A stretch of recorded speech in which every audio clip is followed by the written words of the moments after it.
Oi, pessoal, tudo bom? Eu sou a Tiara Ney da Tuti, estou aqui com a Sara Stelling, designer, ilustradora, practitioner em programação neurolinguística, e esse é mais um vídeo da série que a gente está fazendo aqui para o canal sobre criatividade.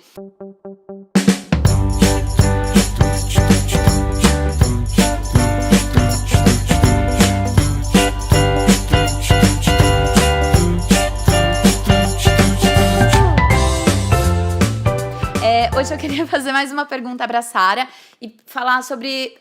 a gente tem muitas mães que seguem o trabalho da Tuti, meu trabalho na Tuti para profissionais, e eu sei que a gente tem uma dificuldade, eu como mãe também sei que a gente tem uma dificuldade um pouquinho maior em não... como a gente pode incentivar que os nossos filhos sejam pessoas criativas? Existe alguma dica que você possa dar para a gente fazer isso? Pode, mas para mim a melhor dica é não limite a criatividade da criança. Quando um dia ela falou assim, ô mãe, como é que desenha uma flor? Ô pai, como é que faz uma casa?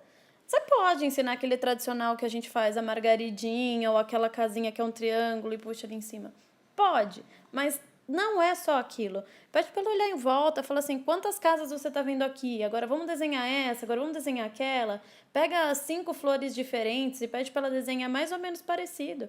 Faz ela perceber, inclusive, que as pétalas não estão todas viradas para frente, tem uma virada para cá, outra para lá, e que não existe certo e errado, principalmente para a parte de criativa. Não tem certo e errado, tem uma maneira, outra maneira, diversas maneiras. Então, minha maior dica é não limite a criatividade, deixa livre para ir criando, criando, criando.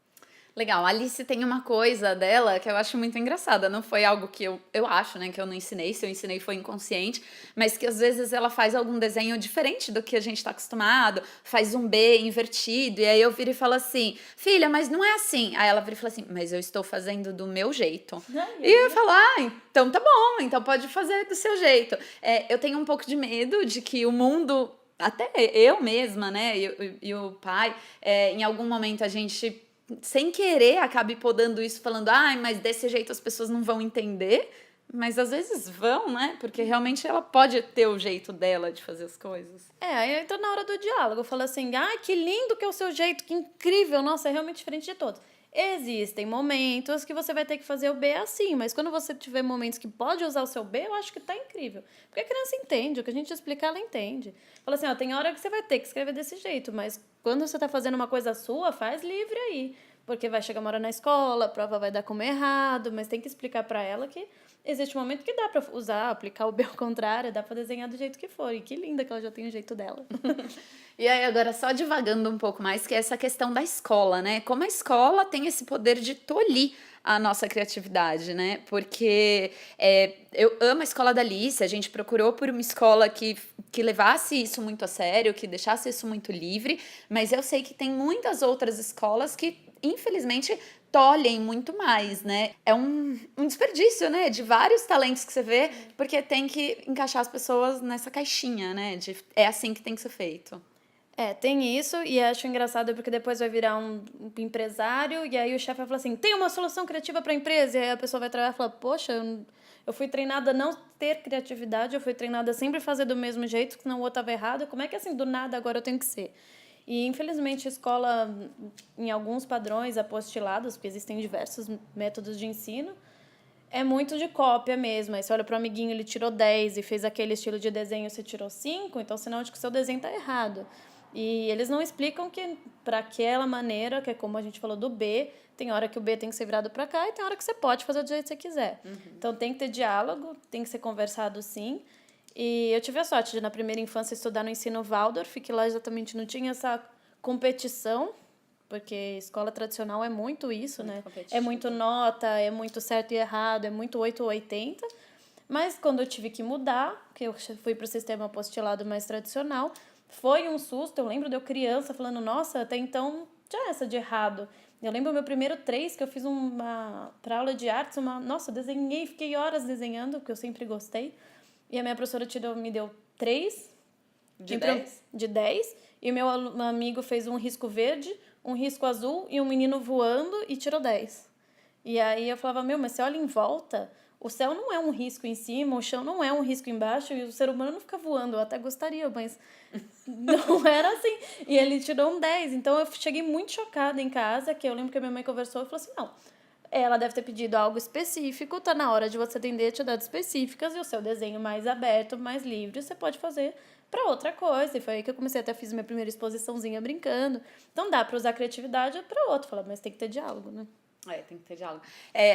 Você falou um pouquinho sobre na empresa, tá lá engravatado, né, e ter que usar a criatividade depois de muitos anos, e eu passei por um pouco dessa situação quando eu fui fazer o curso das 10.000 mulheres na FGV, em 2011, e eu não conseguia me encaixar na aula de finanças. Eu não conseguia entender. Para mim, aquilo simplesmente não fazia sentido. E eu, tendo uma empresa pequena e criativa e que fazia as coisas de uma maneira muito diferente das indústrias, né? Eu tinha muita dificuldade de entender como aplicar todos aqueles conceitos no meu negócio.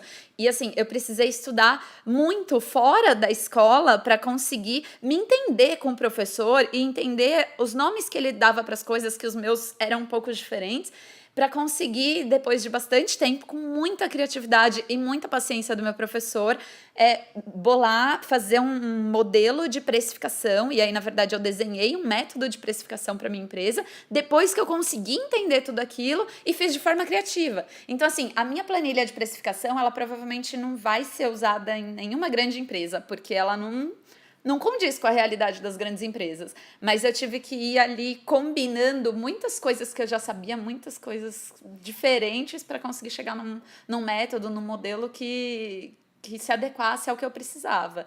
E aí, assim, fui lá eu treinar um pouco de criatividade na vida adulta, né? Que acho que é a parte mais difícil. E para aplicar numa coisa que é tradicional, que acham que a Séria? criatividade não vai entrar, né? Então você pegou do seu repertório, tudo que você já conhecia na vida, e aplicar. E que bom que você teve um professor que usava mais de uma maneira, né? Porque na PNL a gente fala. Não, ele não usava, na Não? verdade. Essa foi a minha maior dificuldade. De Entendi. fazer o que eu pensava encaixar no que para ele era a única opção. Entendeu? Porque exatamente, a gente fala na PNL que assim, a responsabilidade de chegar a informação certa para o outro é do comunicador e não do ouvinte. Então, se ele não entendeu, a culpa foi minha que não soube explicar. Então, eu tenho que explicar de uma totalmente diferente e depois de totalmente diferente. Então, tem que entrar criatividade o tempo todo, porque se não foi por esse caminho, vai ter que ir por outro. Mas agora, se o outro não quer ensinar a gente, cabe a nós sermos criativos mesmo e pegar no repertório. Legal. É isso, gente. Se você gostou desse vídeo, dá uma curtida aqui embaixo, se inscreve no canal, compartilha nas suas redes sociais para outras pessoas também terem acesso ao conteúdo e a gente volta depois com mais um vídeo sobre criatividade. Um beijo. Tchau!